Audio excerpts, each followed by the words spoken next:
Olá, eu sou o JC Pereira. A mensagem de hoje fala sobre enfrentar as tempestades. Atos, capítulo 27, verso 10.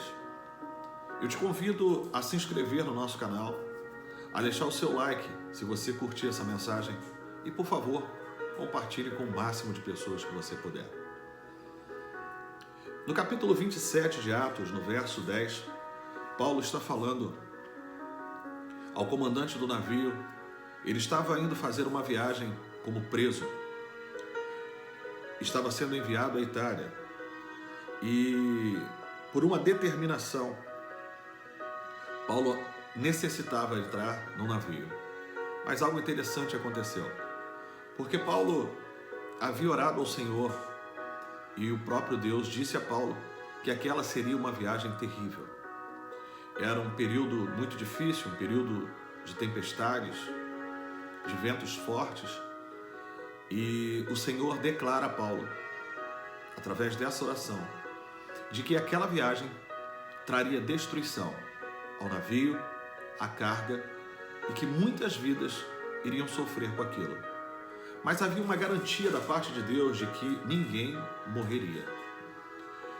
Mesmo assim, Paulo resolve falar com o comandante, com o responsável pelo navio e com o oficial que conduzia aqueles presos à Itália. No verso 10, Paulo diz-lhe: Senhores, vejo que a viagem trará avaria e muita perda, não só para a carga e para o navio, mas também para a vida de todos nós. Mas o centurião dava mais crédito ao piloto e ao dono do navio do que o que Paulo dizia.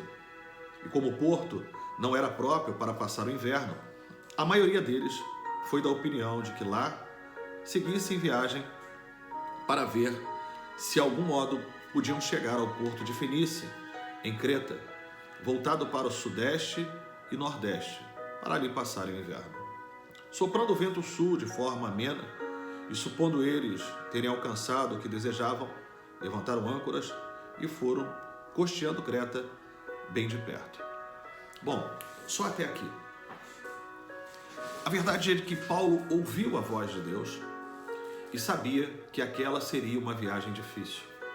Paulo sabia que aquela seria uma viagem terrível e que fatalmente o navio onde ele estava e a carga daquele navio e as pessoas iriam passar por um momento de destruição. Mas havia uma promessa de Deus. Havia uma promessa de que as coisas poderiam se perder, mas as vidas seriam preservadas. Deus sempre se preocupa com vidas, com pessoas, e não com coisas. Paulo tinha sobre ele uma incrível missão, que era levar o Evangelho de Jesus, levar a palavra e o testemunho de Jesus Cristo. A missão de Paulo era muito maior do que a sua vida. A missão de Paulo era muito maior do que qualquer medo, do que qualquer tempestade. E essa é a mensagem que eu quero deixar para você essa manhã.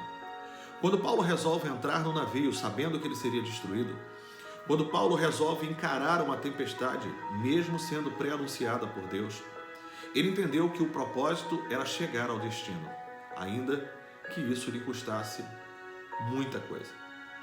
Entender que existe um propósito de Deus na nossa vida vai fazer toda a diferença. Se você ler o capítulo 27 de Atos, você vai entender que essa não foi uma viagem fácil. Talvez você questione: como pode alguém receber de Deus uma mensagem informando do que aconteceria e mesmo assim investir em um projeto que trará tanta dor, tanto sacrifício, tantas perdas e talvez seja muito difícil? É exatamente o propósito. O propósito precisa ser cumprido e para isso os princípios precisam ser respeitados. Qual é o seu chamado? Qual o propósito de Deus na sua vida? O que precisa acontecer ou qual preço você precisa pagar para que o Evangelho de Jesus seja propagado, para que o testemunho de Cristo aconteça através da sua vida? Quantos dos mártires, quantos dos pastores, evangelistas, profetas na história do Evangelho pagaram um preço muito alto, para que o Evangelho chegasse até aqui. Nessa manhã, nesse tempo em que você ouve essa palavra, eu quero deixar uma reflexão acerca das tempestades da vida. Quantas você tem enfrentado e qual o propósito delas? Para onde você está caminhando? O propósito é sempre importante. Ele não pode ser abandonado. O propósito de Deus para a vida de Paulo é que o Evangelho chegasse a Roma. Não importa como seria o caminho, como seria o trajeto. Normalmente nós queremos uma viagem confortável, agradável. Normalmente nós queremos uma viagem que seja curtida. Muitas fotos sorridentes, muitos presentes no caminho. Mas esquecemos que o principal é chegar ao destino e cumprir aquilo que precisa ser feito. Ora, foi difícil? Aconteceu o naufrágio. Paulo sofreu dores durante essa viagem, mas cumpriu o propósito. Não abandone a tempestade. Enfrente. Acredite que maior é o Deus que está contigo. Se existe Deus no propósito, cumpra os princípios e você certamente irá entender que melhor é o final das coisas do que o princípio delas. Que neste dia o Senhor possa te fazer enxergar em meio às lutas, às guerras, às batalhas, às dificuldades, que maior é o seu Deus do que qualquer tempestade, do que qualquer gigante, do que qualquer luta. Se o medo te dominar, certamente a sua fé será abalada. Que Deus possa te abençoar e que essa mensagem fale ao seu coração. Diga para o seu medo quem é o seu Deus. Diga para o seu problema quem é o seu Deus. Diga para a tempestade, o meu Deus é aquele que faz cessar a tempestade. E ainda que eu tenha que enfrentá-la, certamente eu chegarei ao destino, porque os sonhos, os projetos, a vontade, o amor de Deus são infinitamente maiores do que os meus. Que Deus possa te abençoar. Fique com essa mensagem e até a próxima. Lembre-se, se inscreva no nosso canal, comente esse vídeo e compartilhe com o máximo de pessoas que você puder. Até a próxima.